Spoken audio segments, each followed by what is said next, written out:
Hey loves, in this video I'm going to talk about some of my favorite composite chart aspects to see.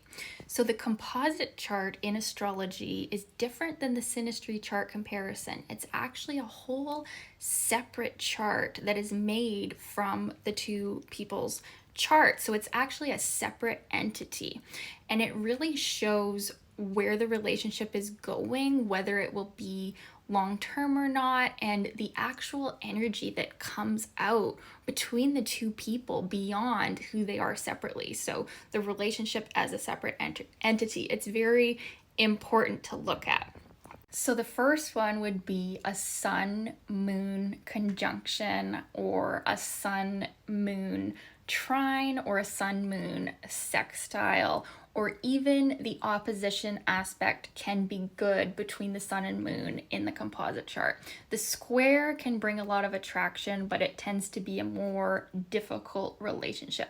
So when we have these positive sun-moon blendings in the composite chart, it just shows that together our inner masculine and feminine sides are really in harmony. So we have a really easy time actually blending and being in a relationship and being a team together. And it's a very emotionally soothing bond, but it's also a very active bond. So the sun, the identity of the relationship, the ego, the main life force energy, is compatible or conjunct with the moon, the inner emotions of the relationship. So it tends to be a very pivotal relationship in our life that really changes our life and is a positive, impactful thing in our life. And it really tends to show up a lot in the composite charts of married couples.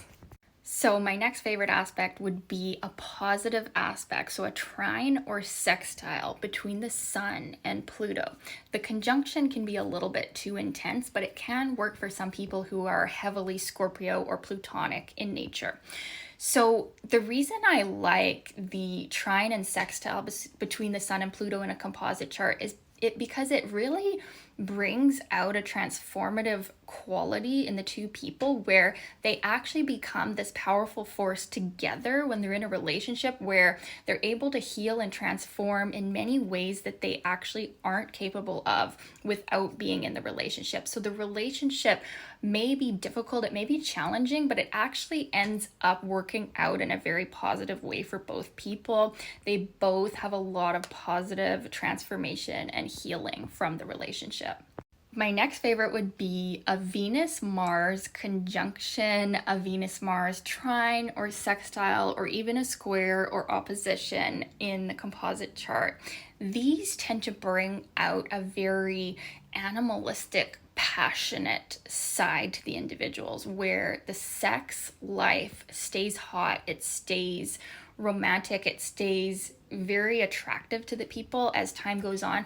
With the square and opposition aspects, it can tend to bring out a more selfish or egotistical quality between the two partners, but it also has even more of a spark of fire and attraction with the people.